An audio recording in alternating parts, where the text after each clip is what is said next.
to Bellows with the team for fishing. What was the thing that you were talking about at dinner with the cemetery? Yeah, it reminded me about that. Gail and I went to the old there's a Bellows Japanese cemetery, and it started because we had been I had been doing some research with the koseki. I found out that there is a document called a koseki, and this would be an original. This is an original document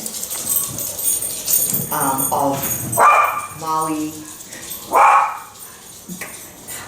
grandma's family. So it's a Miyake koseki. And Uncle Alan found it when he was cleaning up Auntie Harriet's things, and it's a good thing he kept it because he didn't know what it was. It's written all in Japanese, but he said, "Oh, I think I'll keep it and I'll send it to, send it to me." Okay. So I looked at it and I said, "Yeah, I will then." So I proceeded to call the Japanese Cultural Center and ask them if they can help me translate the document. So she said, "You know what? I think you have what's called a koseki." And the koseki is a family register of births and deaths and marriages of a family. So I made an appointment, went down to the Japanese Cultural Center and met Mr. Hayashi and kept a copy, and he translated it. And we found out, yes, it is the Miyake family document back to, so we can trace actually great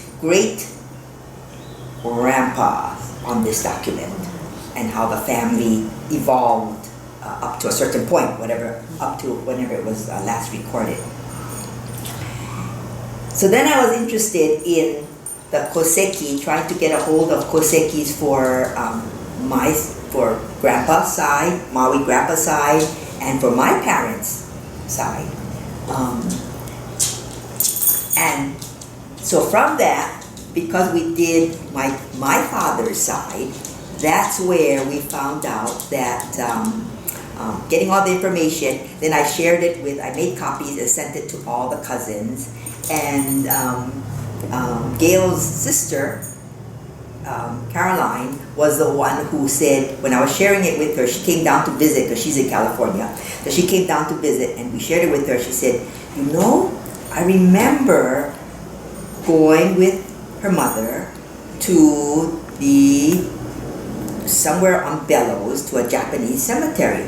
And she said she was only like about 5 or 6, so she couldn't remember who they were visiting or exactly where they went in, but she remembers going in and then they would put flowers on someone's grave.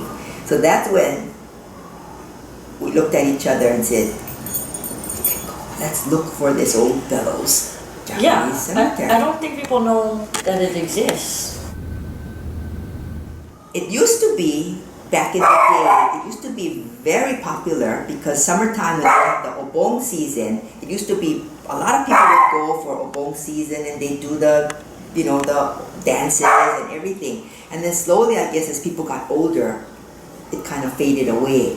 And then after the war, what happened was it used to be, Bellows used to be an Air Force field. So there's a small Air Force landing strip. Because of the war, the Marines wanted to have part of that for training. Mm-hmm. So when they took part of the land and they divided it for Air Force, between the Air Force and the Marines, the cemetery fell on the Marine side. Okay. So then it became going through actually Kaneohe Marine Base to find out more about this cemetery. But this cemetery was built because it was a burial ground for the old Waimanalo sugar plantation, which we know that our aunties also worked for.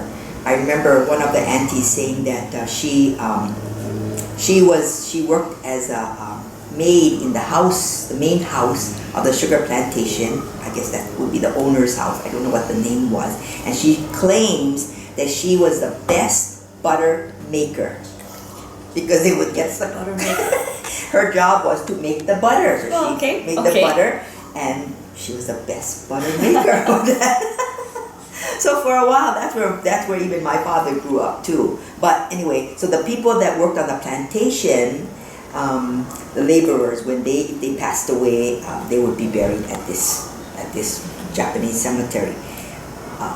So that's this old Bellows Japanese cemetery that we were trying to visit. So now it took us from about February of this year to just try to go through the protocol of getting there. How to access it. How to access that, it was really was a challenge in itself. And fortunately, we were able to get on base. I mean, you have to be escorted because it's still a training ground. So it has to be a time when it's okay to get on base. So we went on base and then went to the cemetery to kind of see what it looked like. But when we went there it's not that many because the gravestones were originally a rock. It was a really nice rock that people would choose to have the person buried in, and the person would chisel, I guess, the name, and I don't know. It was an unusual. It's an unusual headstone because the rock is very big. It's tall, maybe 2-3 feet tall, but on the side of the rock there are all these Japanese characters too. So we don't know what they would have written on the side. Maybe where the prefecture the person came from, because the face of the rock we would guess has the name of the deceased and date of whatever they might have known, but we don't know what is written all on the side of the rock. That's interesting. And there are many depressions. When you walk in the cemetery, there's a lot of depressions or holes in the ground because we think that's where there may have been other headstones. But over the years, just by deteriorating or falling over or that it just collapsed and maybe disintegrated. We don't know. But they do maintain it apparently because the person who escorted us in said that they do have people come in to at least keep the grass down and everything. okay. So we are wondering then, because we have no name and we couldn't read any of the names that were written on there, do we have a relative buried there? It kind of remains a mystery, and we really don't know where to go from here, except that we did find out that a Reverend Sumikawa from the Windward Buddhist Association also visited the area and took a group there. So that might be our next step, to try and get in touch with him and see if we can find something. That is a mystery. So that's our mystery.